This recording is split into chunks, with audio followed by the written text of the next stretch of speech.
Okay.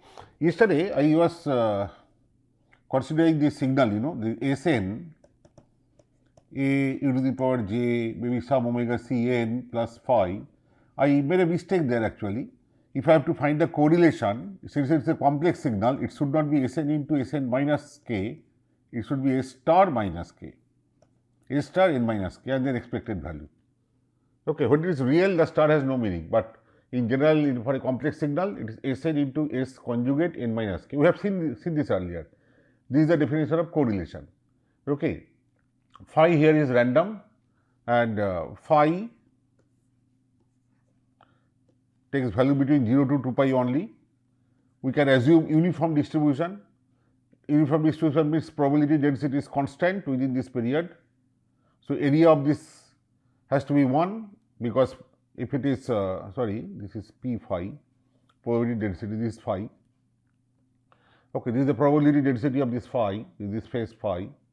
This is constant over 0 to 2 pi and the 0 elsewhere. Since overall area under the p phi curve should be 1 and area here is 0, here is 0, since area under this should be 1.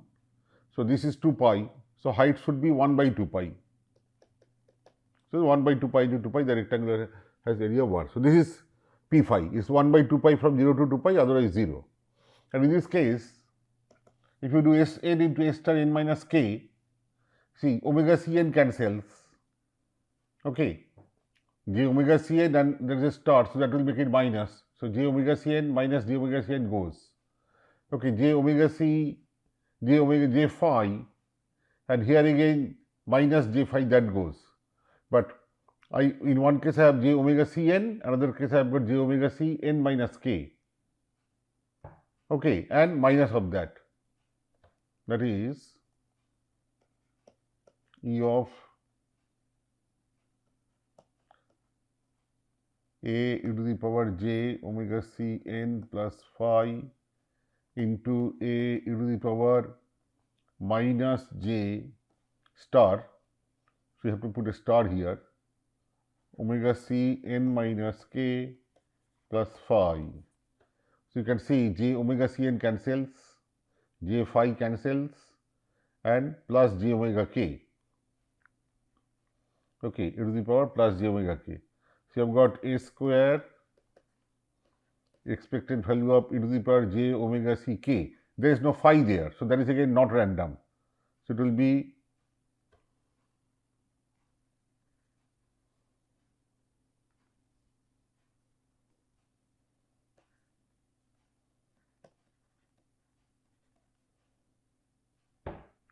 the entire thing. Okay, E means the entire thing, the product I have to multiply by the joint density and integrate. So, when I multiply this entire thing by joint density and integrate, this is constant independent of phi. So, it comes out of the integral. So, it is 0 to 2 pi, just the joint density comes here, joint density is 1 by 2 pi. Okay, this factor was inside. This factor is nothing but this factor. This was inside, it has come out because there is no phi here. Integral is with respect to that variable phi. And 1 by 2 pi also would come out, 1 by 2 pi and integral will give you 2 pi. Integral of d phi is phi, so 2 pi and 0, so that makes it 2 pi. So, 2 pi and 2 pi cancels. So, it is a square e to the power j omega c k. So, whatever be the value of k, for k equal to 0 only it is constant, a square does not depend on omega c, but for any k equal to 1, k equal to 2, k equal to minus 1, k equal to minus 2 and all that, this is a function of the frequency. Okay. So, R inverse p, even if you have got only one coefficient, R inverse p, R matrix, okay, the diagonal terms will have k equal to 0, right, and k equal to 0 will be a square. But all other terms will be function of omega c, like a square e to the power j omega c into 1, okay, one such.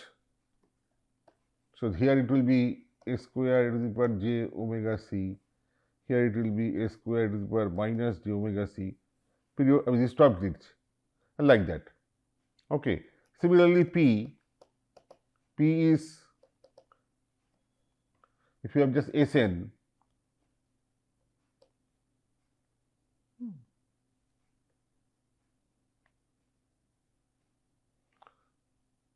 Sn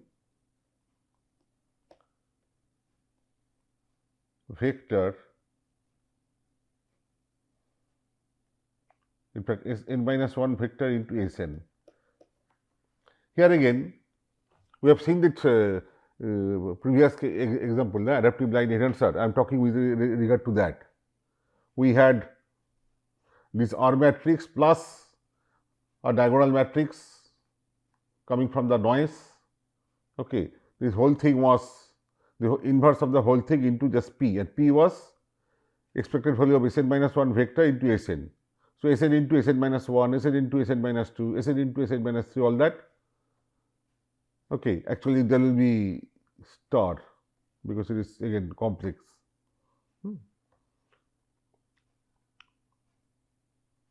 So, then again you will see this will be a vector which will be a function of every term will be a function of omega c. Okay, which means the optimal weight that varies. Okay, the optimal value changes from frequency to frequency. So, that is what I said. If the input was having a constant frequency, fine, and I had this optimal filter which will eventually turn out to be very narrow passband filter, bandpass filter with center frequency at omega c. But if the input frequency changes, the LMS algorithm will adapt itself. The adaptive filter will lead to an adaptation so that the filter converges to a new optimal filter given by new value of R, new value of P, R inverse P, and omega c has changed from omega c to some new omega c. Okay, if it is adaptive filter, then only it will happen.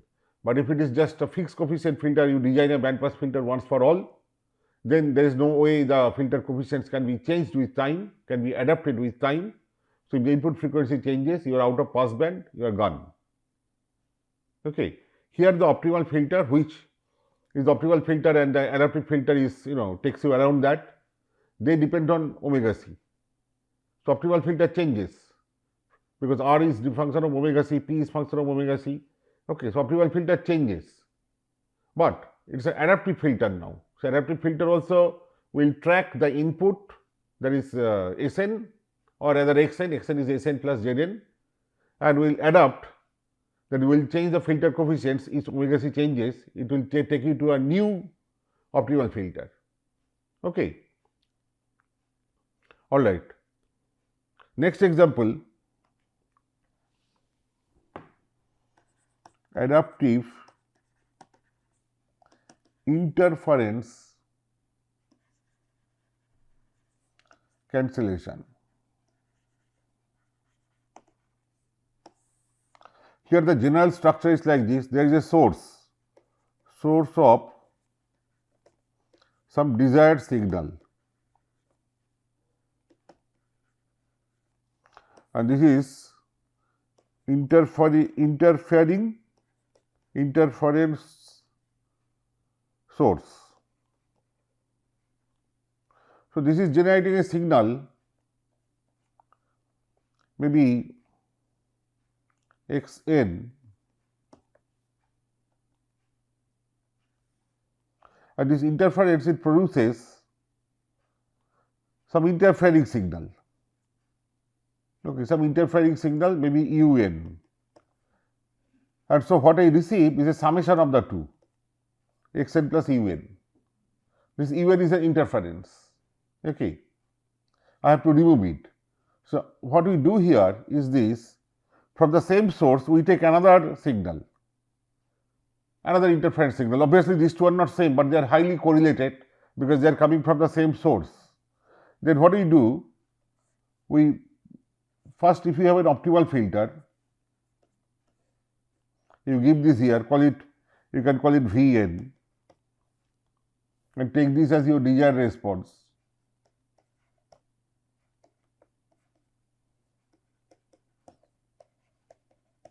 Then what will the optimal filter do? It will try to form a very good estimate of dn here.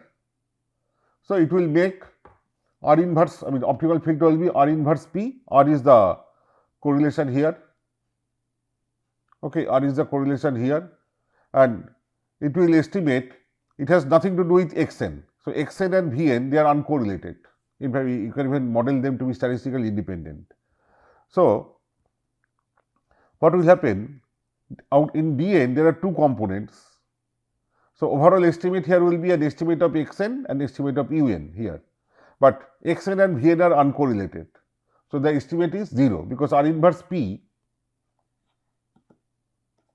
okay, P will have, what is the P vector here? R is the autocorrelation matrix of Vn, but P is E of Vn vector input to the filter into Dn, and Dn is, since all are real, there is no conjugate now, Xn plus Un. Now Vn and Xn, all terms of Vn and Xn, they are uncorrelated with each other, they are 0 bin. So the expected value will be equal to expected value of the Vn term into Xn, expected value of the Xn, and that 0 bin, so that will be 0. So it will be just Vn Un, as though Xn is not present, as though Un is directly given here and Vn is here, you are trying to estimate Un. And since Un and Vn, they are highly correlated with each other because they are coming from the same interfering source, a very good estimate of Un will be produced here. So you will have a U cap n here. Okay. So what will come out? Xn plus Un minus U cap n. So Un and U cap n, they are very close to each other. So the residual interference, which is Un minus U cap n, will be very small, close to 0. And what we will have here largely is Xn. So the interfering signal will go. One very good example of this is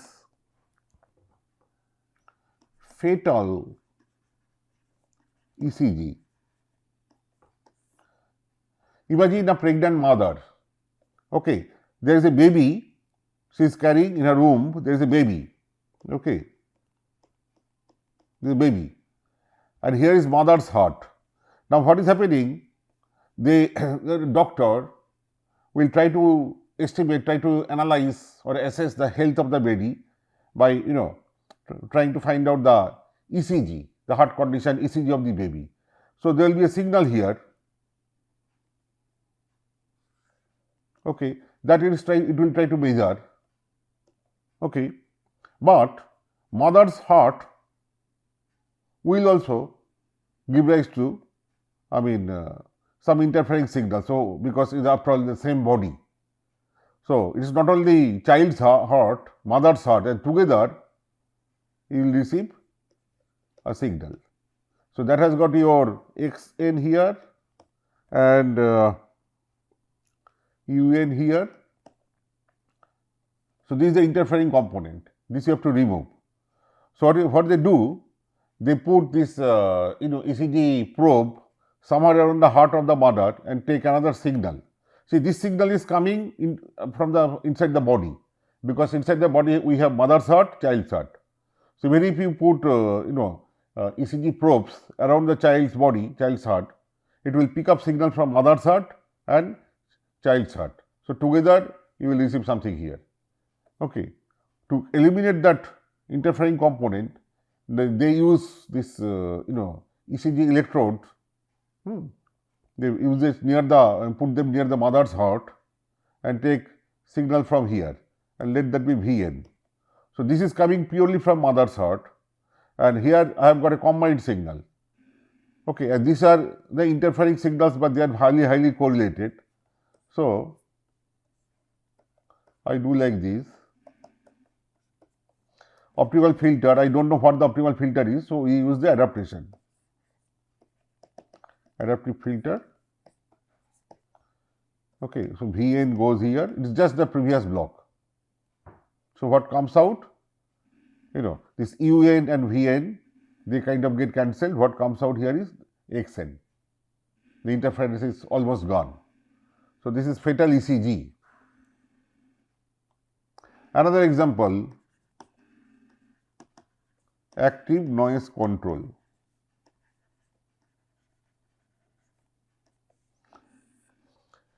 Often you hear very annoying, disturbing sound from, the silencer of a car. The silencer is not functioning so properly, so it creates tremendous noise.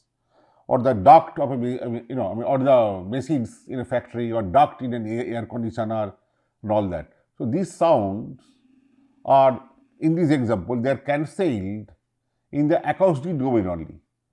I will somehow produce what is called anti-noise, anti-acoustic noise. So in the environment there will be original acoustic noise, and I will create an anti-acoustic noise, so they will cancel each other in the acoustic domain only. And that mechanism is called active noise control, because it is controlled in the, it is eliminated or minimized, the noise effect is minimized not by converting them into electrical signal, not minimized not in electrical domain but in acoustic domain. To explain, suppose there is a source and there is a duct. Okay, sound is coming out through this pipe or duct, and we have tremendous, very disturbing noise here, acoustic noise here. To cancel it, what they do, you just cut a small hole here and put one microphone here. It is called reference microphone.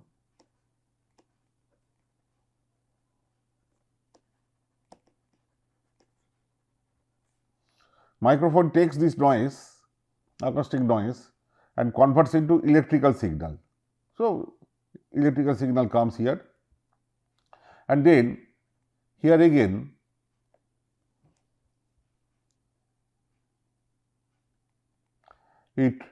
there is a speaker,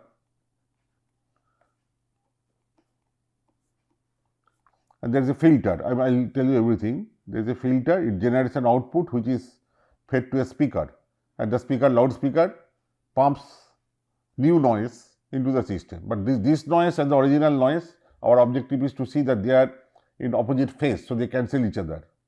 For that, very near to this, we dig another hole and put another microphone here. Okay. So this microphone takes the signal and again converts into electrical signal. So it is like noise coming in, and I am generating new noise.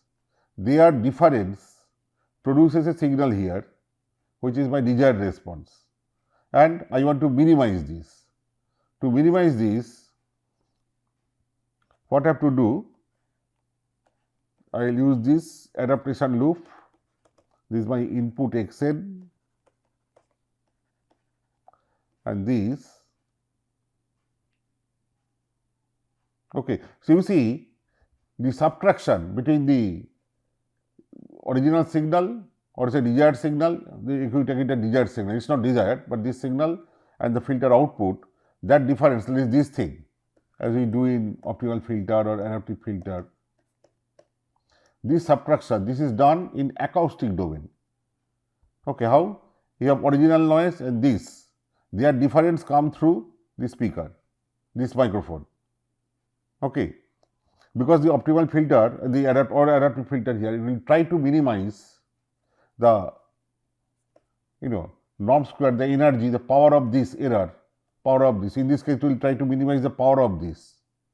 So this will be minimum only when these are opposite in phase. So they cancel each other or try to minimize both. Okay, then only. So as we do more and more of that, there is original and they subtract each other. Okay, this gets subtracted from this, that is because they are of opposite phase. If such a kind of noise is generated by my filter, then only the net noise which goes into this microphone will be having much less power. So if I want to minimize the power here because it is optimal filter, only what you can do is to produce anti-noise here, so that these two are in opposite phase and the difference, which is the error signal, is very less in power, and that is used like by LMS algorithm. There is En and there is Xn that is used to adapt filter, adaptive filter. This is called active noise control. On this, tons of work have gone, lots and many important applications have come out. Okay, but there are semester courses, not just one course, 2 semester courses on active noise control. Okay, but that I mean is not purpose of this topic. I am just showing you various examples of adaptive filters, and there are still plenty more. I will now come to another important application which will take a lot of time, some more time. It has details, so I will not be able to cover it in this lecture. It will roll into next, and so it is actually so long we have been using the forward modeling. There is an unknown system, there is an input and output. Both input and output are known to us. We are trying to model that system by an FIR filter. Using that model only, we went for acoustic, we went for this, I mean, echo cancellation and all those things, even all this active noise control and all that. Okay, or that adaptive line enhancer. There is just a forward model. Input going in and output coming, both are given to us. We have to identify the system, and as I identify the unknown system, by that process my job is done. But there is the other side of the story is inverse modeling. Here it is not the unknown system that we are interested into. The unknown system is assumed to be invertible. That is, if we have the unknown system output and that we feed to the inverse system's input, I will get back the original input and the output. Okay, inverse modeling. Like if there is a system, say take T, it works on some input xn, you have yn, which is T of xn, and we are assuming T is an invertible system. So then that inverse is T inverse, that is T inverse yn comes here, which is xn. Then this is called inverse of this. So we assume that inverse exists, and ideal inverse will work on this system's output as its input and will give you this system's input as its output. Okay, and we will be now targeting modeling this or identifying the inverse system rather than this direct system. So we will this job. So there are some applications. Most important application is channel equalizer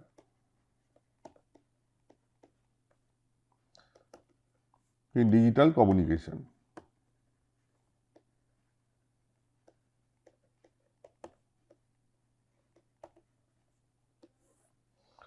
Okay, this is a bit lengthy, but I will cover in details. Suppose there is a line, through these bits are coming, bits 1 or 0, 1 or 0, 1 or 0. You take odd number of bits together. Okay. So, there are 2 to the power r possibilities. Each odd bit block, odd number of bit, each block of such odd number of bits will be mapped to a particular voltage level, which is called a symbol. So, we will have 2 to the power r symbols. Okay. So, they are in a simplistic scenario, they are I mean they can be like this, various levels, positive or negative, alright. Actually, in today's communication, I mean there are every symbol has 2 components. One is a real component, which is in phase. Okay, just a minute.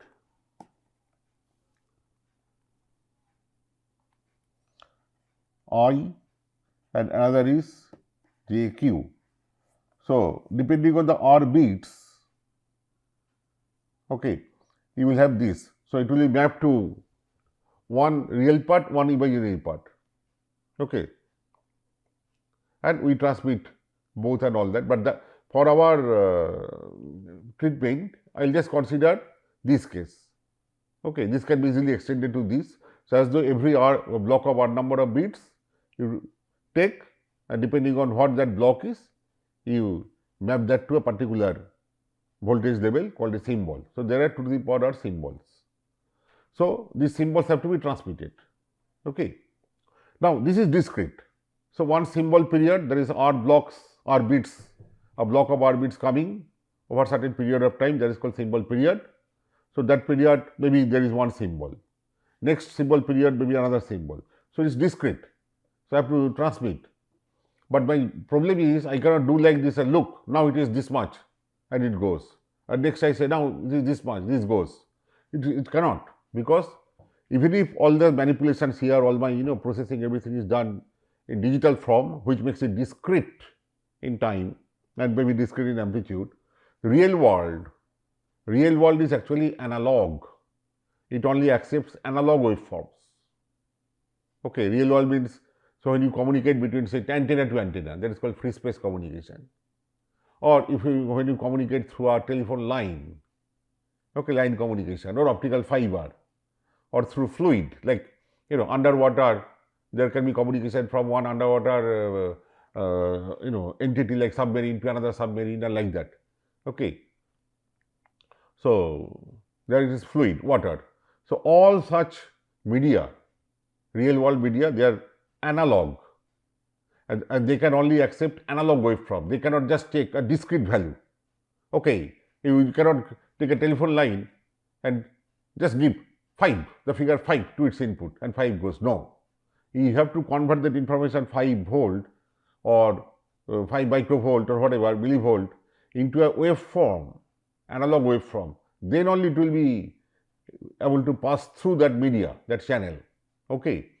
So very first thing we do in communication is this: before we transmit the symbols, we have to first trigger a waveform, basic pulse, and that basic pulse will be multiplied.